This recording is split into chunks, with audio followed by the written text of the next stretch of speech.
Barron Trump entered a luxurious restaurant in the heart of the city, dressed in simple, slightly wrinkled clothes, as if he had just come from an ordinary day. Moving with quiet confidence, he chose a discreet table, aiming to blend into the background, while the glow of crystal chandeliers illuminated the opulent space. However, before he could even place his order, a waitress approached him with a look of disdain and an arrogant posture. Her tone was biting and filled with irony as she snapped, "Are you sure you can afford to be here?" Her words, loud enough for other patrons to hear, drew a few curious glances and murmurs from nearby tables. What happened next not only left everyone in the restaurant stunned, but also revealed a truth that would change everything, sparking lessons of humility, kindness, and transformation.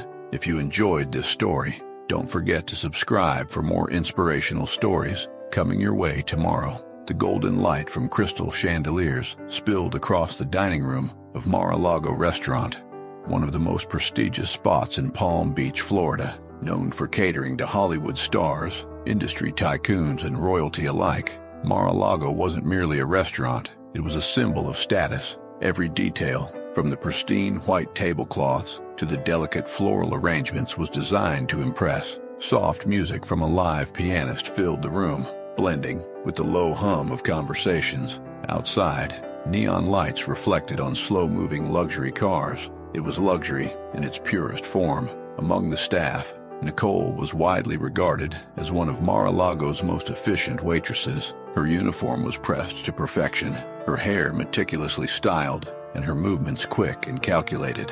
However, beneath her polished exterior was a streak of arrogance. Years of serving the rich and powerful had made her quick to judge, sizing up patrons at a glance and deciding whether they were deserving of the restaurant's prestige. If they don't look right, they don't belong, she often thought to herself, with quiet smugness. That evening, as the restaurant buzzed with activity, the glass door swung open. A young man entered, dressed simply in slightly wrinkled jeans, a plain shirt, and scuffed boots. He looked like he had just come from running errands, not dining. Among the glamorous elite of Florida, his presence was understated, almost invisible, but there was a quiet confidence in the way he carried himself. This was Barron Trump, the youngest son of one of the world's most well-known families. Though he was born into immense wealth and privilege, Barron shunned the extravagance surrounding his name. He preferred to observe the world without making a spectacle out of himself. To most people, he was just a quiet, reserved young man, and that was exactly how he liked it. Tonight, however, his unassuming appearance was about to be tested in ways he couldn't have anticipated. Approaching the host's stand where Nicole stood, Barron greeted her with a polite nod. She didn't recognize him. Few people did. Her eyes quickly scanned his casual attire, pausing on his scuffed boots. She raised an eyebrow, her practiced smile faltering as a subtle smirk crept across her lips. "Good evening," Nicole said, her tone clipped. "How can I help you?" "I'd like a table for one, please," Barron replied in a calm, steady voice. Nicole tilted her head, her skepticism evident. "Are you sure you're in the right place?" she asked, her voice dripping with condescension. "This is a very exclusive restaurant." "Yes, this is the place," Barron said simply, his expression remaining neutral. Nicole let out a short, incredulous laugh. "All right then," she said, her tone casual but sharp. Turning to the reservation system, she tapped the screen loudly for effect. As expected, his name didn't appear. "Well, as I thought, you don't have a reservation," she said, feigning regret. "Luckily for you, we do have a table available. But I should warn you, this isn't exactly a casual dining spot." "That's fine," Barron replied evenly, meeting her gaze with calm eyes. "I'll still take the table." Her forced smile tightened further, but she reached for a menu with exaggerated grace.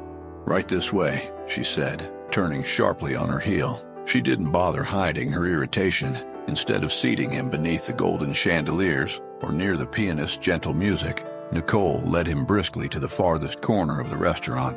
The table was tucked near the kitchen, where the muffled clang of dishes and chatter of staff disrupted the otherwise serene ambiance. "This table should be perfect for you," she said, her voice falsely sweet as she dropped the menu on the table with a loud thud. "It's nice and private. If you need anything, let me know, but only if it's necessary, of course." Barron glanced at the table, then back at Nicole. His slight smile remained unwavering. "Thank you," he said politely, taking a seat. Nicole lingered for a moment, waiting for some sign of discomfort or complaint. But Barron didn't flinch. Frustrated, she turned on her heel and walked away, muttering under her breath, just loud enough for a nearby couple to hear. "He won't last 5 minutes here. Bet he'll leave as soon as he sees the menu." Unperturbed, Barron calmly opened the menu and examined the offerings. His relaxed demeanor began to draw the curiosity of other patrons. An elderly man at a nearby table watched with interest, raising his glass in a small, silent toast. Barron noticed and nodded politely in return. Little did Nicole or anyone else in the restaurant realize the man seated quietly in the corner wasn't just any diner. He was one of Mar-a-Lago's owners, and the quiet lesson he was about to deliver would leave a lasting impression not only on the staff, but on everyone present in the dining room that evening. As Barron settled into the small table, tucked away in the corner of the Mar-a-Lago restaurant, the contrast between him and the rest of the glamorous patrons became strikingly clear. The soft clinking of wine glasses and polite laughter from other diners created a backdrop of refinement, but the spot he was placed in, near the bustling kitchen, felt far removed from the carefully curated luxury of the dining room. It was clear that Nicole, the waitress, had deliberately seated him there, a way of quietly signaling that she thought he didn't belong. Nicole returned to his table with an exaggerated air of professionalism, her notepad poised in her manicured hand. Her movements were sharp and deliberate, as though she hoped her disapproval would intimidate him. Leaning slightly toward him, she spoke with a tone that was polite only on the surface. "Have you had a chance to decide yet, or would you like me to recommend something more appropriate?" Her words hung in the air, their thinly veiled condescension unmistakable. Barron glanced up at her with a calm, unbothered expression. "Yes, I'd like the filet de Rossini," he said, pointing to a dish on the menu. It was one of the restaurant's signature items, known for its exquisite preparation and hefty price tag. Nicole raised an eyebrow, clearly taken aback by his choice. "Just to confirm," she said, crossing her arms, "you do know that dish is $350, right?" Her question wasn't out of courtesy. It was a challenge, a not-so-subtle attempt to prove he couldn't afford it. Barron didn't flinch. "Yes, I know," he replied, his voice even. "It sounds like an excellent choice." For a moment, Nicole seemed caught off guard. She had expected him to falter or reconsider, but his steady confidence left her with no room to mock further. "All right then," she said, scribbling on her notepad with a bit too much force. "Just so there won't be any misunderstandings, I suggest you double-check the prices on the menu before we proceed. We wouldn't want any surprises." "Thank you," Barron said calmly, meeting her gaze. "I'm sure it will be worth it." Nicole's lips tightened into a forced smile, and she spun on her heel, storming toward the kitchen. From across the room, a few patrons exchanged hushed whispers, having overheard the interaction. At one table, an elderly man with a kind face leaned toward his wife. "Did you hear how she spoke to him?" he murmured, shaking his head. "It's disgraceful." "He's handling it very well, though," his wife replied, watching Barron with curiosity. "There's something about him. I can't quite put my finger on it." In the kitchen, Nicole vented her frustration to another server. "I don't know what game he's playing," she said in a hushed but indignant tone, "pretending like he fits in here. Did you see his boots? They're practically falling apart." She laughed under her breath, convinced that she would have the last word in this quiet tug-of-war. When Nicole finally brought out Barron's appetizer, she made sure to set the plate down with unnecessary force, causing it to slide slightly across the table. "Here's your appetizer," she said, her voice dripping with false sweetness. "I hope it's to your taste, or at least that you recognize what it is." Barron looked at the dish in front of him, then back at Nicole, his steady smile unbroken. "Thank you," he said simply. Nicole leaned in slightly, lowering her voice as though sharing a secret. "You know, a lot of people who order this dish don't end up liking it. It's not exactly mainstream, but I'm sure you'll do just fine. Good luck." Barron picked up his fork without missing a beat. "It looks excellent," he replied, his polite tone unwavering. "Thank you for your attention." Nicole's frustration grew as she walked away. She had tried to unsettle him. He remained calm, polite, and unbothered. At the bar, she whispered to a coworker, "I give him another 5 minutes. He'll ask for the check as soon as he sees the bill." But as the evening wore on, Barron's composure didn't waver. While other diners whispered about the scene unfolding in the far corner of the restaurant, Barron quietly ate his meal, seemingly unbothered by the disdain radiating from Nicole. His calmness began to attract attention, with some patrons watching him with quiet admiration. The elderly man, who had been observing from a nearby table, raised his glass slightly, a subtle gesture of respect.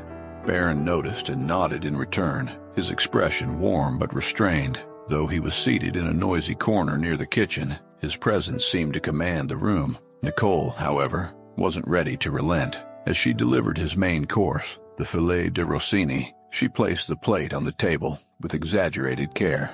"Here it is," she said with a smile that didn't reach her eyes. "I hope it's to your liking. If not, we can always find something more affordable." Barron met her gaze, his expression calm but firm. "It looks wonderful," he said. "Thank you."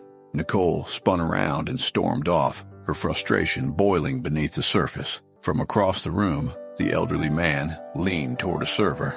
"That young man," he said quietly. "There's something remarkable about him. Not many people could handle this sort of treatment with such grace." As Nicole returned to the bar, her annoyance spilled over. "He's just putting on a show," she muttered to her coworker.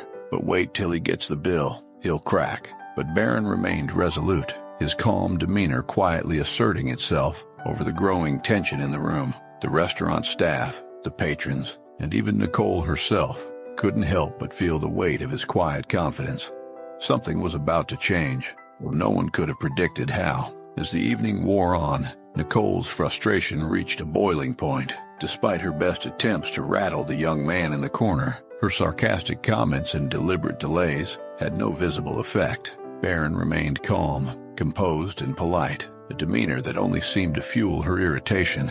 Meanwhile, other diners had taken notice of the dynamic unfolding at the edge of the room. Whispers spread across tables, some curious, others disapproving, but all aware that something unusual was happening. Barron had just finished his main course when the quiet tension in the room was disrupted. The restaurant's manager, a sharply dressed, middle-aged man with an air of authority, emerged from behind the bar. He had been observing Nicole's behavior from afar, noticing her curt tone and dismissive attitude toward a guest who, to him, seemed oddly unbothered by the poor service. As the manager approached the table, his professional demeanor shifted. He stopped abruptly, his eyes widening as he got a closer look at the young man seated in the corner. Recognition dawned on his face, and his expression changed from concern to outright panic. "Mr. Trump," the manager stammered, his voice trembling with a mix of surprise and regret. I didn't realize you were here tonight. Please forgive me for the oversight." The hum of conversation in the dining room immediately ceased. Patrons turned their attention to the corner table, their faces filled with curiosity and confusion. Nicole, who was standing nearby with a tray, froze in place. The color drained from her face as she processed the manager's words. "Mr. Trump," she whispered, her voice cracking. Her gaze darted between Barron and the manager, disbelief written all over her face. Barron, who had been quietly observing the room, looked up at the manager with a calm, steady expression. "Good evening," he said simply, his voice carrying neither anger nor sarcasm, only quiet authority. The manager, visibly flustered, turned to Nicole and immediately addressed her in a low, stern tone. "Nicole, is this the guest you've been assigned to tonight?" Nicole nodded weakly, her mouth opening slightly as if to explain herself, but no words came out. "This," the manager continued, gesturing toward Barron, "is not just any guest. This is Barron Trump, one of the owners of this restaurant, the man whose family name is tied to everything you see here." Nicole's eyes widened in shock. The tray in her hands wobbled slightly as she struggled to maintain her composure. I didn't know," she finally managed to say, her voice barely above a whisper. "I didn't realize." "That's the point," the manager snapped, his voice still low but firm. "It shouldn't matter who he is. Every customer in this establishment deserves the same level of respect, and you failed, spectacularly, to uphold that standard tonight." Nicole looked down at the floor, her cheeks burning with humiliation as the realization of her actions hit her like a wave. From across the room, the elderly man, who had raised his glass to Barron earlier, leaned back in his chair with a satisfied smile. Other diners exchanged glances, some nodding in approval, others shaking their heads at the unfolding scene. Barron's voice broke the silence. "It's all right," he said, addressing the manager. "There's no need to be harsh. Mistakes happen." He then turned his gaze toward Nicole, his calm eyes meeting her tearful ones. "But it's important to learn from those mistakes." Nicole hesitated, her hands gripping the tray tightly. I'm so sorry, Mr. Trump," she said, her voice trembling. "I didn't mean to. I didn't know who you were." Barron nodded slightly, his expression softening. "And that right there," he said, "is the problem. You shouldn't need to know who I am to treat me or anyone else with respect." The silence in the dining room grew heavier as his words sank in. Barron looked around, addressing not just Nicole, but the entire restaurant. Too often, we judge people based on how they look, what they're wearing, or where we think they come from. We decide who deserves kindness and who doesn't. Respect should never depend on appearances. It's something everyone is entitled to, no matter their background. A murmur of agreement rippled through the crowd. The elderly man raised his glass once again, this time in a clear gesture of approval. Nicole, unable to hold back her emotions, wiped a tear from the corner of her eye and nodded. "You're right," she said, her voice breaking. "I've been so focused on appearances that I forgot what really matters. I'll do better, I promise." Barron gave her a small, encouraging smile. "That's all I ask. Words are a good start, but actions are what truly count. If you're willing to change, then that's the first step." The manager, still standing beside the table, cleared his throat, his tone more measured now. "Mr. Trump, I can't apologize enough for what has happened tonight. Rest assured, we'll address this with the entire staff immediately." Barron stood, smoothing his shirt as he glanced around the dining room. "That won't be necessary," he said. "What matters now is that we take this moment as an opportunity to reflect and improve for everyone here." As he turned to leave, the quiet strength in his demeanor left an undeniable impact on the crowd. Patrons who had watched the drama unfold now looked at him with admiration, not for his wealth or status, but for the dignity and wisdom with which he had handled the situation. Through it all, Barron never raised his voice, never lost his composure, and in that moment, he taught not just Nicole, but everyone in the room, a lesson they wouldn't soon forget. The dining room was quieter now, the buzz of conversation reduced to murmurs as patrons reflected on the unexpected events of the evening. The staff, too, seemed humbled by the lesson unfolding before their eyes. Nicole stood near the kitchen door, her hands clenched at her sides. Her usual confidence and sharp demeanor had been replaced with guilt and uncertainty. She watched as Barron Trump rose from his corner table, his calm and composed presence commanding attention from everyone in the room. Barron turned to the manager, who had been standing by him the entire time, trying to make sense of the situation. "There's no need to punish anyone for what happened," Barron said evenly. "What matters is that this becomes a teaching moment for all of us." The manager nodded quickly, his face a mixture of embarrassment and gratitude. "Of course, Mr. Trump. I'll make sure the entire staff understands the importance of treating every guest properly, no matter who they are." As Barron walked toward the exit, he paused, looking back at Nicole. She stiffened, unsure of what to expect. When their eyes met, Barron's expression wasn't angry or disappointed. It was kind, but firm. "Remember," he said, speaking to her directly but loud enough for everyone to hear, "respect isn't about knowing someone's identity. You shouldn't have to recognize someone's name to treat them with dignity. Everyone who walks through these doors deserves to feel welcome, whether they're wearing a tailored suit, scuffed boots, or anything in between." Nicole bit her lip, nodding slowly as tears welled in her eyes. "I'm so sorry, Mr. Trump," she said, her voice trembling. "Judged you without giving you a chance. I let my assumptions get the better of me. I promise to do better." Barron smiled gently. "You've taken the first step by acknowledging your mistake. The next step is to show it, through your actions, not just your words." He paused for a moment, then added, "Growth isn't easy, and Nicole, but it's worth it." The room fell silent once again. Barron's words resonating deeply with everyone present. The elderly man who had toasted him earlier raised his glass one final time. Now, with a look of approval and admiration, across the room, other patrons nodded quietly, their expressions thoughtful. As Barron exited Mar-a-Lago, the soft glow of the streetlights outside illuminated his path. He stopped briefly on the sidewalk, turning to glance back at the restaurant. The evening had been far from ordinary, but it was clear that something meaningful had unfolded.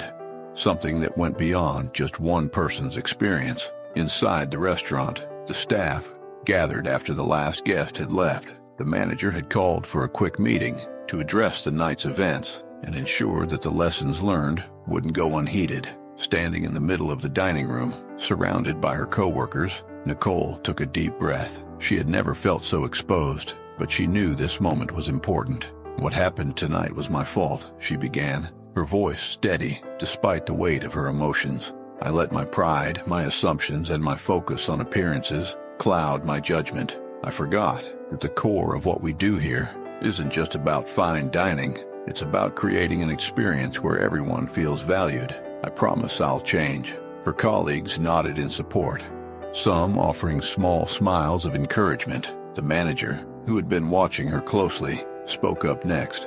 "Nicole, we all have things to learn, and tonight was a reminder of that for all of us. Let's take this as an opportunity to improve, not just as employees, but as people." The staff dispersed shortly after, but the conversations that followed were different from the usual after-shift chatter. There was a raw honesty in their words as they reflected on their own biases and assumptions, vowing to approach their work with greater compassion and openness moving forward. In the days that followed, word of the events at Mar-a-Lago spread quickly. Regular patrons shared the story with friends and family, not to gossip but to highlight the grace and humility with which Barron Trump had handled the situation.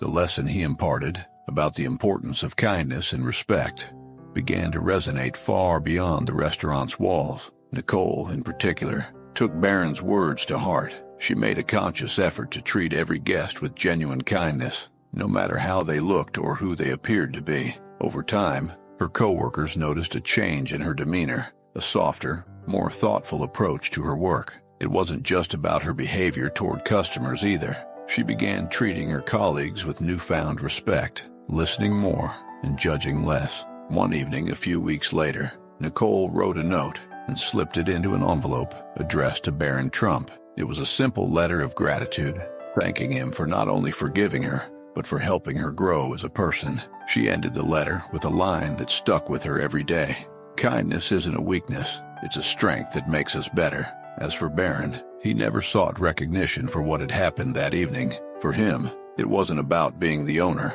or about teaching someone a lesson. It was about using a difficult moment to inspire change, not just in Nicole, but in everyone who heard the story. Sitting on a park bench one morning, with the sun rising over the city, Barron thought back to what he had said that night. Respect isn't earned by wealth, status, or appearance.